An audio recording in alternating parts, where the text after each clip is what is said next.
참여정부 때인 지난 2006년부터 2010년까지 활동한 진실화해를 위한 과거사 정리위원회를 기억하시나요? 당시 전국에서 6.25 전쟁 당시 민간인 학살 사건 등 3만 건 넘는 사건들을 접수해 조사했는데 영동 지역에선 접수된 사건이 거의 없었습니다. 최근 새 과거사법 시행으로 오늘 대한민국 역사상 두 번째 진실화해위원회가 문을 열고 진실이 규명되지 않은 과거 사건들을 접수하기 시작했습니다. 김인성 기자입니다. 제2기 진실화해를 위한 과거사 정리위원회가 공식 출범했습니다.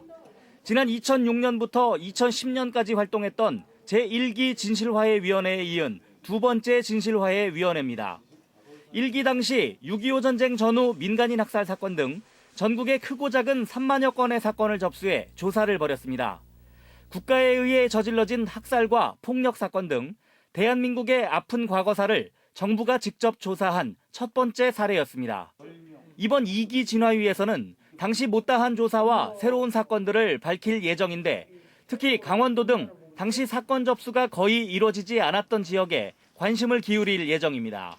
이른바 수복 지역의 경우에도 적극적으로 피해가 있으신 분들 또는 과거에 좀 국가의 잘못으로 그 피해를 받았던 분들은 서슴지 말고 얘기를 해주시면 좋겠다 이렇게 생각하고요.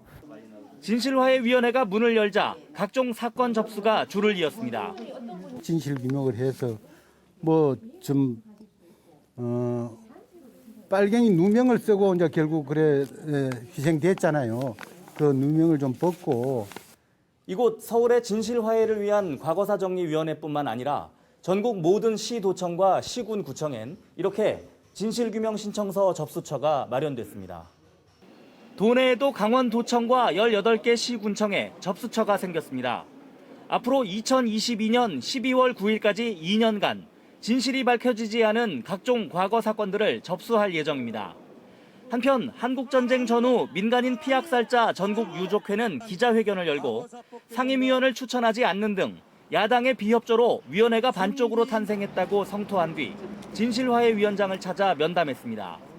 과거사 업무를 제대로 조사할 수 있도록 협조해 주시고 만약에 이를 하지 않을 때는 엄격히 경고하겠습니다.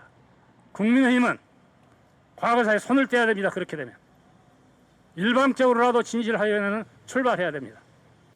또 도내에서도 사건 접수가 미흡했던 지난 제1기와는 달리 이번 2기 위원회에는 6.25 전쟁기 민간인 학살 사건 등 다양한 사건들이 접수될 것으로 보입니다. MBC 뉴스 김인성입니다.